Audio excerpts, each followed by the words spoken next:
Last night, I was doing my dessert.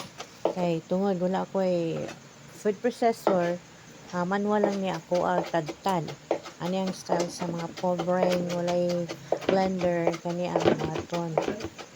Paspasan lang para dali siya ma-shred. Actually, coconut meat na siya. Gikan na siya sa bukid katong namutong ko kat-kat ko dito. Pero kato lang mga gamay nga punuan na. So, mana akong gitad-tad.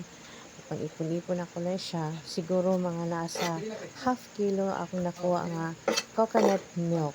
Meat, sorry. So, mana na siya tanan. I-drain ako na siya, gikuanog sabaw. So, gibutang na ko siya sa frying pan. And then, gibutangan na ko siya brown sugar, mga at least 5 tablespoon of brown sugar. Actually, mas gwapo ang white kay para dili ma-brown ang color sa ano, meat. And then, gibutangan pa na ko siya evap para mas yummy.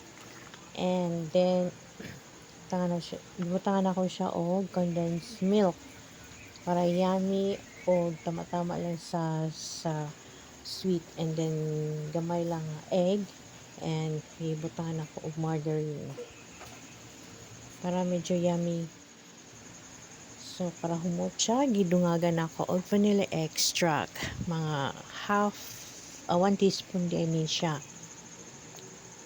Okay? And then, after nabutang na ko tanan, butangan pa na akong salt para ma-neutralize ang katamis.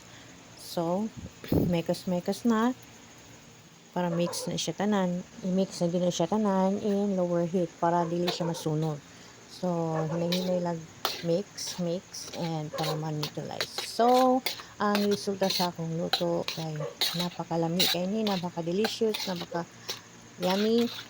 All the delicious ingredients na ni tanan. So, lami gyud kay ni akong giluto nga sweet. So, man ni siya ang native buo kayo with coconut meat. Lami ni siya sa palaman sa pan.